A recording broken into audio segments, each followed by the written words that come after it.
Okay, it's time we cover a blind SQL injection. So we already know what SQL injection is, we know how it works, and we know how we can exploit. But what is blind SQL injection? Well, let me show you. Let's navigate to our DVWA, log into our page, navigate to blind SQL injection, and if you remember how we actually managed to discover whether an SQL injection was present on an application or not, is we used a single quote. And once we entered that single quote, it would give us an error, or it would give us some error message, or possibly even the query itself where the error occurs. That's how we would know that this input is not really getting filtered well. If I click submit on blind SQL injection, nothing happens. It's as if this application is not vulnerable. Doesn't give any error. We can type anything with as many single quotes as we want, and nothing will happen. Any character that we input will just get processed by the application, and it will retrieve this same page back to us. So, does that mean that it's not vulnerable? Well, it could be, but there is also blind SQL injection, which means it's not giving us any error back, but it's still vulnerable to the SQL injection. Okay, but how can we figure out whether the SQL injection is present in this application? Well, let's try specifying the correct input first. So if I just type 1 and click on submit, it will give me an ID of admin. It will give me its first name and last name. If I type, for example, 2, I will get Gordon Brown, and so on and so on. So we can select one user ID right here, and we get one output back. Same goes if we, for example, try 1, single quote, or 1 equals 1, or 1 equals 2. Let's try it like that. So we only get admin back, but it could be due to 2 reasons. Reason number 1, it's not vulnerable to SQL injection, or reason number 2, that only this argument is satisfied. ID number 1 exists, but 1 is not equal to 2, so this part is not satisfied, therefore we only get the output for admin. But if we were to type 1, single quote, or single quote 1, single quote, equals single quote 1, press enter, we get all the users from the application. Now, we don't get their usernames or passwords, however, we do get all of them outputted right here. And this would be a good indication that there is a possible SQL injection in the application. Why? Well, because this application is not meant to output 20 users, it's only meant to output 1.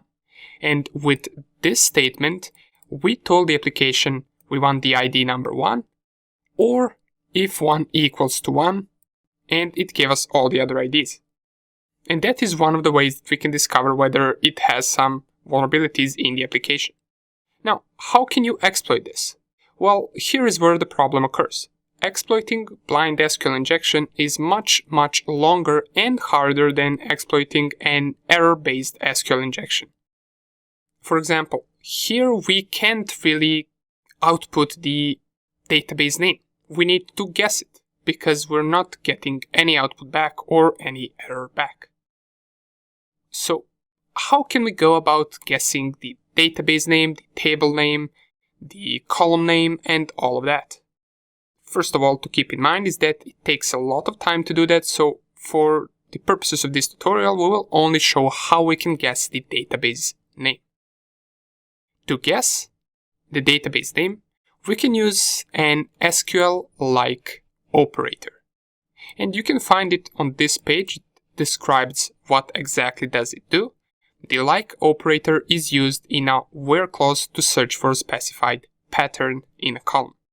Since we don't really know how the database is called, or we do actually know how it is called, but only because we exploited it in the previous lecture. We know that the database name is DVWA. This is the name of the database.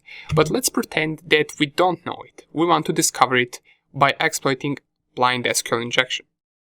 we could do it like this. We could type one single quote for the ID and database, since we know SQL has this database function, and then this like operator, which has the syntax of open single quote, then the letter that we want to use, let's go with letter A, and then the percent sign.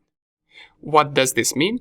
Well, this line simply says that we're checking whether the database name starts with A, and this percent sign simply replaces all the other characters that could come after.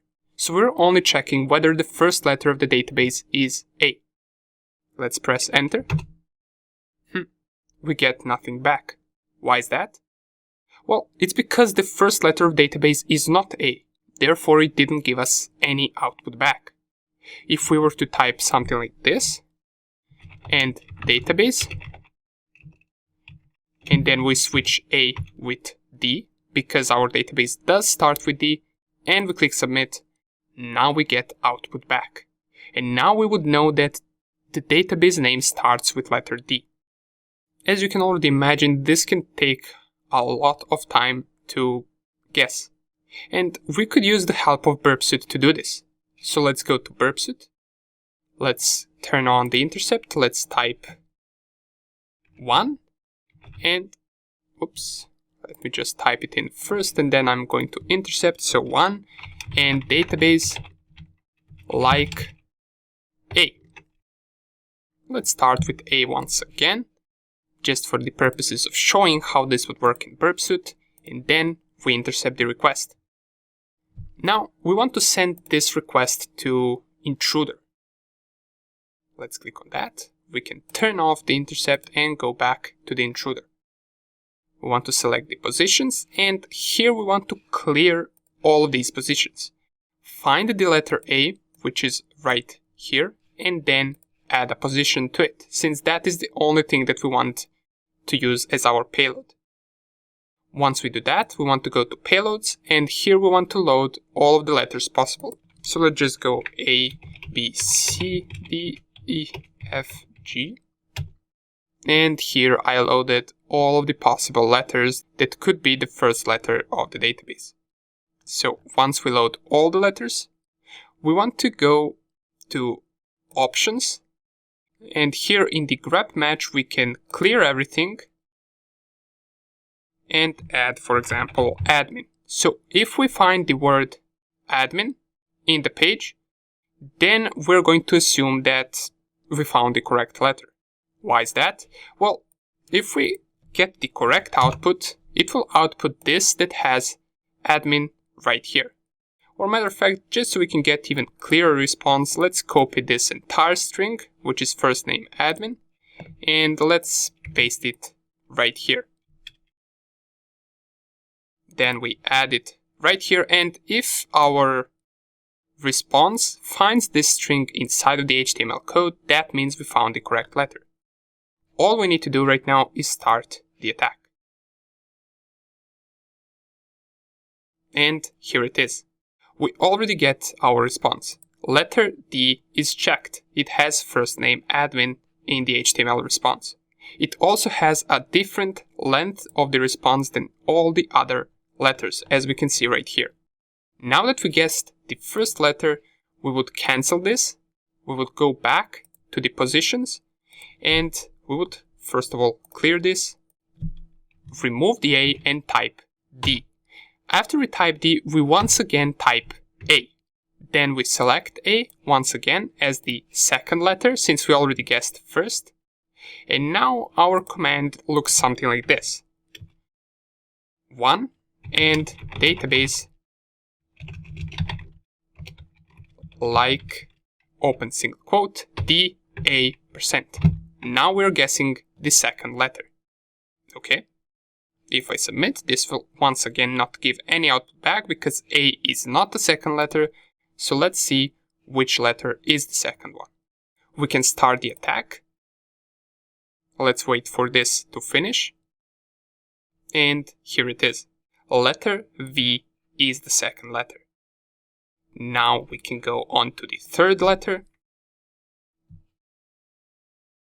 So the V, A, We once again select A. We start the attack. And here it is. It appears that W is the next or third letter.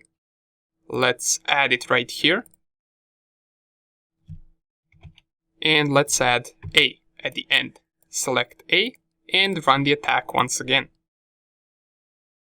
And we get the response straight away. A is the fourth letter. Now we got the full name of the database. Now if we try to type like this, and database like dvwa, submit, now we get the response back. And here we can see that this is the name of our database. And you will have to do this for every database name, table name, and all of that. So now you notice why this is much longer to perform and much harder. Nonetheless, we covered it, we know how it works, we know that if we don't get any error once we specify the input, it doesn't mean that there is no SQL injection. We can also try something like making the application sleep for 3 seconds, which is also an indication that there could be an SQL injection if the application does sleep for 3 seconds after our comment. Nonetheless, thank you for watching this lecture, and in the next video we're going to start off with XML XPath injection. See you there.